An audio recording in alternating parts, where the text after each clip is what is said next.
जय हिंद दोस्तों। रशिया के प्रेसिडेंट व्लादिमीर पुतिन अगर 2020 के बाद से इन्हीं दो लीडर से अगर ज्यादा मिले हैं तो वो है पहला नॉर्थ कोरिया के प्रेसिडेंट और दूसरा है आपका चाइना का प्रेसिडेंट शी जिनपिंग के साथ में। कहा यह भी जाता है कि अब तक पुतिन और शी जिनपिंग के बीच में 40 ऐसे डायरेक्ट मीटिंग हो चुकी है जो कि अब तक का वर्ल्ड का one of the highest meetings है दो लीडर्स के बीच में। क्योंकि रिसेंटली यहाँ पर रशिया के प्रेसिडेंट व्लादिमीर पुतिन चाइना के विजिट में है 2 दिन के लिए, जिसको लेकर वेरियस आप आर्टिकल्स देख पाएंगे जहां पर रशियंस और चाइनीज दोनों के बारे में बात की जाती है। दोनों एक फॉरएवर ब्रदर्स हैं, दोनों एक परमानेंट फ्रेंड्स है और इस मीटिंग के दौरान यहाँ पर रशिया और चाइना के बीच में वेरियस एग्रीमेंट जिनमें से इकोनॉमिक फील्ड हो या ट्रेड हो या फिर दोनों के बीच जियोपॉलिटिकल जो इंटरेस्ट है, इन पर दोनों देशों के बीच में बात हुई है। आपको बता दें कि ये 2 दिन में आज पहला दिन है, कल और एक दिन बाकी है वैसे, जहां चाइना और रशिया फिर से यहाँ पर रीएफर्म करने की बात की जा रही है कि आपस में दोनों के बीच जो रिलेशंस है वो हम लोग और भी ज्यादा स्ट्रॉन्ग करेंगे और स्ट्रेंथ करेंगे। और अगर हम बात करें रशिया और चाइना के बीच में, दोनों के बीच में जो रिलेशनशिप है वो माना जाता है कि वो को डिपेंडेंट है। को डिपेंडेंट का मतलब ये हुआ जिस तरीके से रशिया चाइना के ऊपर डिपेंडेंट है अपने ऑयल और गैस को बेचने को लेकर, वही दूसरी तरफ चाइना डिपेंडेंट है रशिया के ऊपर में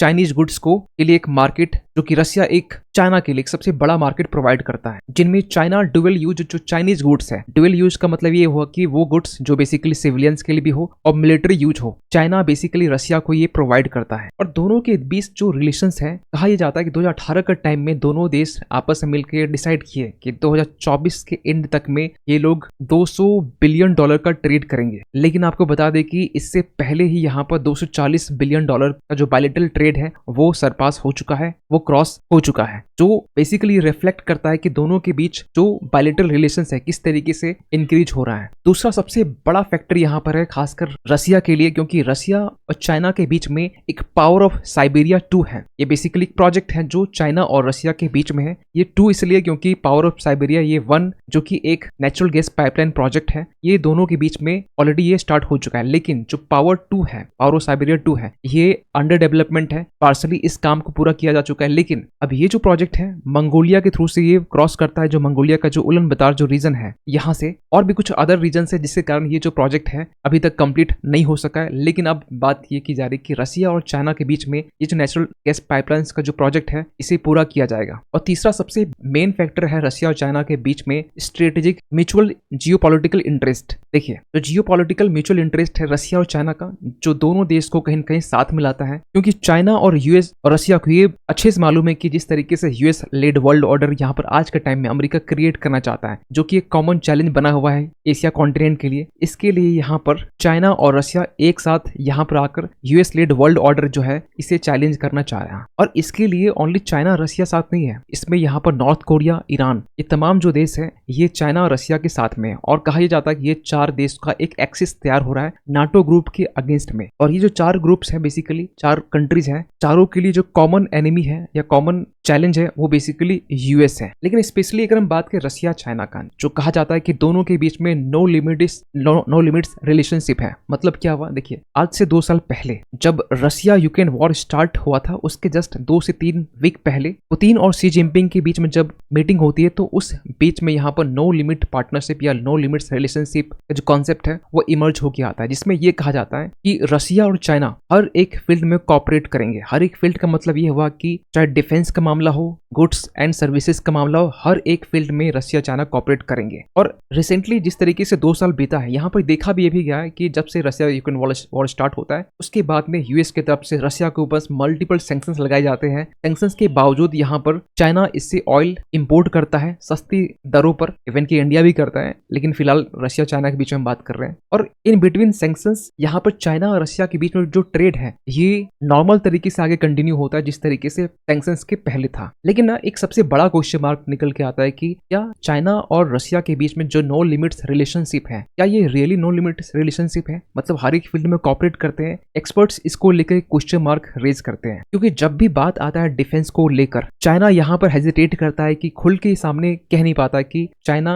रशिया को वेपन्स, मिसाइल्स, ड्रोन्स यहाँ पर सप्लाई करता है। इस चीज को लेकर चाइना हमेशा हेजिटेट करता है पूरे वर्ल्ड के सामने। लेकिन ईरान जैसा देश, जो माना जाता है कि ईरान और रशिया के बीच में रिलेशंस अच्छे हैं, वो देश कभी हेजिटेट नहीं करता है। और ईरान ये खुल के कहता है कि हमने रशिया को बैलिस्टिक मिसाइल्स हमने 100 सेंड किए हैं, इस सामने खुल के कहा जाता है। वहीं दूसरी तरफ रशिया और नॉर्थ कोरिया के बीच में जो मिलिट्री डील साइन होती है ये भी पब्लिकली पूरे वर्ल्ड को मालूम चलता है। लेकिन चाइना को लेकर यहाँ पे ये कहा जाता है कि चाइना कभी खुल के सामने नहीं कहता है। आपने ये भी देखा होगा कि रशिया यूक्रेन वॉर में यूक्रेन के साइड में जो भी मिसाइल्स ये जो पुर्जे गिरे होते हैं उनमें कभी कभी ईरान की मिसाइल्स जो मेड इन ईरान होता है ये बना होता है। कभी कभी ये भी मालूम चलता है कि ये नॉर्थ कोरिया से परचेज किया हुआ है। लेकिन चाइना को लेकर कोई भी बातें निकल के नहीं आती क्योंकि चाइना यहाँ पर बैकडोर से रशिया को सपोर्ट प्रोवाइड करता है और ये खुल के नहीं कह पाता है क्योंकि चाइना यूक्रेन के साथ में भी अपने रिलेशंस को बिगाड़ के नहीं रखना चाहता क्योंकि यूक्रेन और चाइना के बीच में भी ट्रेड रिलेशंस एक अच्छे लेवल में देखा जाता है। और इसीलिए यहाँ पर चाइना ने रिसेंटली यहाँ फरवरी 19 का आर्टिकल से जब चाइना की फॉरेन मिनिस्टर ने यहाँ पे ये कहा कि हम लोग रशिया को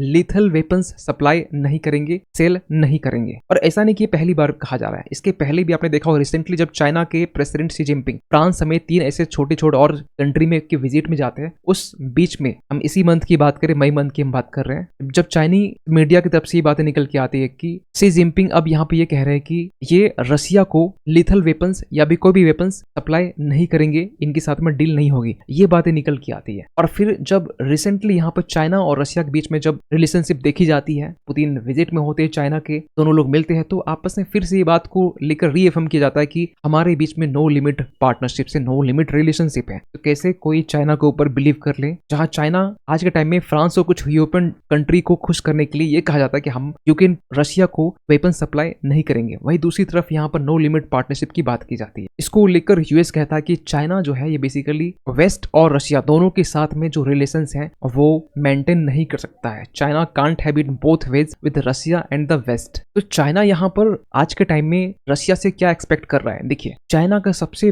बड़ा जो सिरदर्द है वो है ताइवान, और ताइवान को लेकर चाइना हमेशा से चाहता है कि हमें सपोर्ट मिले रशिया का। और इसके लिए पुतिन ने भी बार बार ये कहा है कि ताइवान के मामले में पुतिन या रशिया ये वन चाइना पॉलिसी को मानते हैं, मीन्स ताइवान चाइना का एक इंटीग्रल पार्ट है। क्योंकि आज के टाइम में ना ताइवान के लोग यूक्रेन को सपोर्ट करते हैं और यूक्रेन को सपोर्ट करना मीन्स पुतिन के अगेंस्ट होना। और जब ये प्रोटेस्ट देखा जाता है ना, उस वक्त चाइना की तरफ से एक स्ट्रॉन्ग रिस्पॉन्स नहीं आता है, लेकिन हाँ पुतिन की तरफ से स्ट्रॉन्ग रिस्पॉन्स आता है कि हम चाइना के वन चाइना पॉलिसी को मानते हैं। और दूसरा सबसे बड़ा एक रीजन ये है कि रशिया ही वो पहला देश था, उस टाइम तो यूएसएसआर था, जो पहला ऐसा देश होता है जो चाइना को, पीपल रिपब्लिक ऑफ चाइना को रिकॉग्नाइज करता है एज ए नेशन, जब 2 अक्टूबर 1949 के टाइम होता है उस दिन। और आज के टाइम में जिस तरीके से रशिया यूक्रेन का जो वॉर है एक 2 साल से भी ज्यादा हो चुका है, और बातें निकल के ये भी आ रही है 17 मई का आर्टिकल से, जहां पर अब जो पुतिन है ये दावा कर रहे हैं कि जो यूक्रेन का एक मोस्ट इंपॉर्टेंट रीजन खार्किव, ये यहाँ पर 278 स्क्वायर किलोमीटर जो एरिया है वो ग्रैब कर चुके हैं विद इन ये 7 डेज में। और कुछ रिपोर्ट्स और कुछ मीडिया आउटलेट्स ये भी बताते हैं कि यहाँ पर खार्किव में यहाँ पर इसे 8000 जो मिलिट्री पर्सनल है वो यहाँ पर छोड़ के जा चुके हैं। और कहा यह भी जा रहा है कि खार्किव बहुत जल्द यहाँ पर रशिया इसको एनेक्स करने वाला है, क्योंकि इसके पहले भी यहाँ पर आज के टाइम में देखा जाए तो यूक्रेन का जो मैप है, जिसके ये लोहांस दोनेत्स्क का जो रीजन है, पूरा जो दोनबास जो रीजन है, ये आज के टाइम में रशिया के कंट्रोल में है। और रशिया ने रिसेंटली ये भी कहा है कि हम लोग वेस्ट के थ्रेट को देखते हुए हम लोग न्यूक्लियर ड्रिल्स हम लोग कंडक्ट करने वाले हैं। देखिए एक्चुअली होता क्या है कि हम लोग जब भी ड्रिल की बात करते हैं तो मिलिट्री ड्रिल सुना होगा आपको, मेरीटाइम ड्रिल के बारे में सुना होगा, लेकिन न्यूक्लियर ड्रिल्स जो होता है ये आप बिल्कुल भी नहीं सुने होंगे। लेकिन रशिया आज के टाइम में ये कह रहा है कि हम लोग न्यूक्लियर ड्रिल करने वाले वेस्ट के थ्रेट को देखते हुए। और ये कब की बात है? ये बात है उस वक्त की जब चीन के प्रेसिडेंट शी जिनपिंग फ्रांस की यात्रा में थे, उस बीच में ये चाइना की तरफ से जो प्रेसिडेंट पुतिन है उनकी तरफ से ये स्टेटमेंट निकल के आता है। लेकिन अब सवाल ये निकल के आता है कि पुतिन का चाइना विजिट करना, शी जिनपिंग के साथ मिलना, दोनों के बीच में रिलेशंस को ये कहा जाता है कि ये फॉरएवर फ्रेंड्स हैं। उस बीच में इंडिया का रोल क्या होने वाला है, इंडिया किस तरीके से रिस्पॉन्स करेगा, फिलहाल तो अभी के लिए नहीं पता। लेकिन हाँ, जिस तरीके से नो लिमिट रिलेशनशिप के बारे में जो पॉइंट्स थे हमने आपके सामने रखे, इस बेसिस पर यह कहा जा सकता है कि हमें डरने की नीड नहीं है। लेकिन आप क्या मानते हैं इस चीज को लेकर? चाइना और रशिया दोनों के बीच में क्लोजनेस होना इंडिया के लिए कितना खतरा है, या फिर ये कह सकते हैं कि डरने की बात नहीं है? सब ठीक, कमेंट कीजिएगा इसको लेकर। और जाते जाते एक क्वेश्चन आप सभी के लिए है कि रिसेंटली यहाँ पर ग्लोबल एक्सीलेंस अवार्ड 2024 किसे ऑनर किया गया है for outstanding contributions in education के लिए? ऑप्शंस आपके पास में राजाराम जैन, यशवंत सिंह, चंद्रकांत सतीजा, सुरेंद्र किशोर। आइए आंसर कीजिए कमेंट सेक्शंस पे, और इस पर आपकी क्या राय है वही बताइएगा। मिलते किसी अगली वीडियो में, तब तक के लिए थैंक यू सो मच।